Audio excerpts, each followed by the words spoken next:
tila yata namimiligrong mabasura or hindi mag-convene ang Senado as an impeachment court. Nataranta na si Jinky. Paano na lang ang kanilang mga ginagawang Justice Committee hearing, mababaliwala na lang ito. Yan ang sinasabi natin, hindi nyo hawak ang beat. Hawak nyo nga ang beat pag nasa Kongreso. Ay ang proseso ay papunta sa Senado. Ngayon ang huling hawak ng beat ay ang Senado. Paano yan, Jinky? Kung may magmosyon sa minority bloc, nahaharangin nila na magkaroon ng impeachment court ang Senado, anong magagawa niyo? Wala na kayong power, wala na kayong beat sa Senado.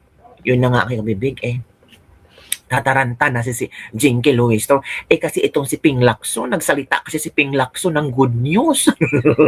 Good news kasi ito mga kabibig, na posibleng mangyayari ito mga kabibig, na posibleng mababasura or di kaya hindi na magiging impeachment court ang Senado, hindi sila mag-convene kung meron taga minority bloc ang magmumosyon at bobotohan ito ng majority ng mga senador. At kung in case ang boto ay pumapanig na hindi sila mag-convene as an impeachment court, wala tayong magagawa dyan. Walang impeachment trial. Kaya nga, nasa sa mga senador ang beat. Yan mga kabibig. So eto kasi ang pinapoint out ni Senador Lacson. Sabi dito Senado planong magtatalaga ng hindi ito makabibig ha. Senador Lacson hinggil sa hawak ko ang beat. Nako, paano yan? Para yatang natatakot na si Jinky na ang tawag dito? Natatakot na si Jinky na walang mangyari sa hindi ma-impeach si BP Sara. Natatakot talaga si Jinky dyan, natural. Paano na lang? Eto kabibig ha. Ito yung ipapakita ko sa yung video na kung saan. Ito Senado, may posibilidad pang hindi mag-convene bilang impeachment court, sabi ni Senator Lacson. May posibilidad pa rin hindi mag-convene ang Senado bilang isang impeachment court para litisin ang impeachment case laban kay VP Sara ayon kay Senate President Pro Tempore Ping Lacson. Sinabi ni Lacson na batay sa konstitusyon dapat ay otomatikong mag-convene ang Senado bilang impeachment court kapag inakyat sa kanila ng Kamara Articles of Impeachment. Kasi natin kabibig ha. Kung hindi para convene yung impeachment court, we will rule as a Senate. Di ba? Wala pa hindi pa impeachment court So Senate yung mag-rule as a body kung magko-convene ba kami o hindi. As not impeachment court, who will decide by a vote of majority kung magko-convene, kasi hindi pa nga naka-convene. Senate pa lang. So pwede may magdala ng case sa Supreme Court. Mag-ruling ng Supreme Court, kailan mag-convene kayo. Or hindi. Depende. Sila yung final arbiter. Remember, they're not dealing with the impeachment court yet. They're dealing with the Senate. Diba? Kung hindi pa... again pakinggan ulit natin para maintindihan nyo. Kasi yung iba, hindi na intindihan. Convene yung impeachment court, we will rule as a Senate.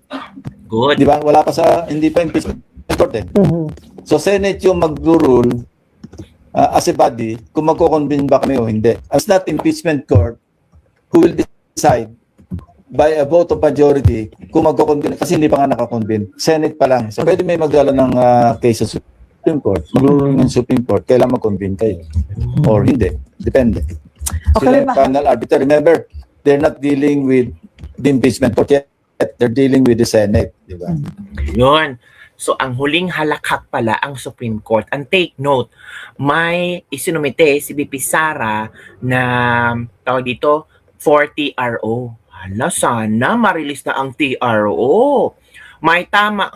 Anong diversionary tactics na naman to to Pinky para din lang yun ang sabay ng Pilipino. Dami na ng pangalan kay Martin at 18 ex-Marines pa nagsabi na nakawan. Wala naman kasi kayong ginawa. Bakit? Pero alam niyo kabibig, sumagot. Di ba? Wala pa sa... Sumagot si Madam Jinky Luistro, mga kabibig. Ang ganda ng mama mo, no? Ano ba ang sinagot ni Miss Jinky Luistro? Ito. Kinig kayo kang Jinky Luistro, ha? We're positive and hopeful that there are no grounds why they should stop the Senate from convening to an impeachment court. I don't see any reason why they should stop the Senate from convening into an impeachment court. If there is no TRO and there is no directive to stop by way of... What if kung may TRO ilabas ang Korte Suprema? So wala kayong magagawa. Stop talaga ang impeachment ni BP Sara. Di ba? Pero confident naman si Jinky, wala pa namang nilabas na TRO ang Korte Suprema, so we're doing great. We're doing our job. So wala kaming nilabag. Yan ka-confident si Jinky Luistro. An injunction, it only means that the constitutional duty to proceed must be observed. No? The only time that the Senate should stop is if the Supreme Court will be issuing either a TRO or an injunction. Walang inilalabas na desisyon ng Korte Suprema kaugnay ng mga petisyong inihain laban sa impeachment proceedings ng Kamara laban kay Vice President Sara Duterte.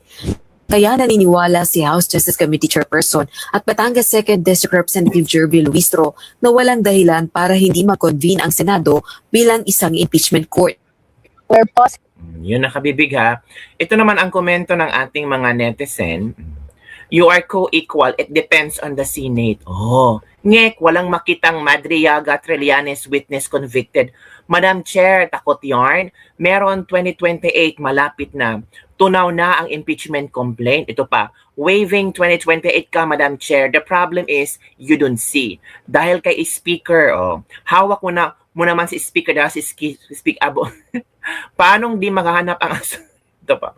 Mahilig siguro to. Ganon ba? Di po ba may order na ang Supreme Court? Bakit tuloy pa rin kayo? Kasi gusto nila. Ang laki ng bunganga nito, ngawa dahil kay Speaker.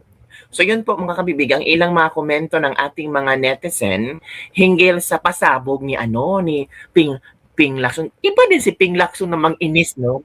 Iba din si Ping Lacson mang-inis, mga kabibig. Nakakatawa lang ba? Well, may point naman si Ping Lacson, mga kabibig, 'di ba? May point naman si Ping Lacson. So, ito sabi ni Attorney JV Hinlo, di ma-impeach si BP Sara. Kahit absent si Senator Bato de la Rosa, the possibility of conviction is zero. Bakit kaya ito nasabi ni Attorney JV Hinlo? So panoorin natin kabibig, ha, kung bakit confident si Attorney JV Hinlo na kahit hindi pa pumasok si Bato, zero conviction ang mangyayari dyan sa Senado. Para yatang madami na nagpaparamdam na wala talagang mangyayari sa impeachment ni BP sa Senado. Ano sa palagay ng kabibig? Si Ping Lacson na ang una nagsabi na posibleng hindi mag-convene into ang impeachment court ang Senado. At bakit nasabi ng ni Ping Lacson? Alam naman natin. Ito na kabibig. Panoorin natin si Attorney JV Hinlo sa kanyang pasabog. I'm sure matataranta na naman ang mga Talianista. The only thing na talagang set on stone is that to convict, they need 2/3. They need 16 senators. Kaya kahit absent si Senator De La Rosa, his vote does not matter because 16 positive votes are needed. Right now, kung bibilangin natin sa minority bloc, may 5 solid na kaalyado si VP Sara. Sino sila? Senator Bato, Senator Marcoleta, Senator Bongo, Senator Robin Padilla, Senator Amy Marcos. 5 yan, solido. I don't expect any of them, no? By presumption, that of course, they have to sit as neutral judges. But by presumption, they will vote in favor of VP Sara. Who are the 4 others? We have Senator Cayetano, Senator Villanueva, Senator Escudero, and Senator Jinggoy. These are 4. 4 plus 5 is 9. With those 9 votes, the possibility of conviction is 0. Unless yung isa sa 4 babaliktad or hindi na i-consider based on the fact na miyembro siya ng minority. Pero kahit bumaliktad, meron naman tayong narinig. Senator J.B. Ejercito, sabi niya generally doesn't like impeachment. Sabi niya sa news. But he could also change his mind once he is sitting as a judge. Yung isa sa strategist naman, nag-iisip, Senator Loren Legarda, kasi yung anak, nagkiklaim na DDS. But Senator Loren Legarda is an ally of President Marcos. So, hindi natin rin alam yung boto ni Senator Legarda. At meron na rin tayong yung magkapatid na Villar. Senator Mark Villar at Senator Camille Villar. They are also friends of the VP, but meron rin sword of Damocles hanging in their head because of pending cases against them. There are senators also na hindi natin alam ang boto. Yung kapatid ni Senator Cayetano, si Senator Pia, kalyado ni Pangulong Marcos, pero kapatid niya si Senator Cayetano. Hindi rin natin alam saan patutungo ang boto. So that's why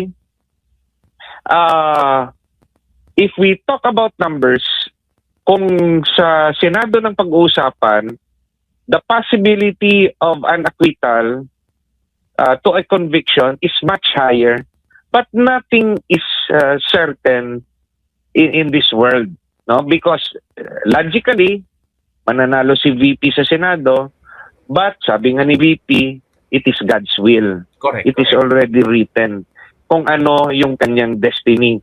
And the presidency is destiny.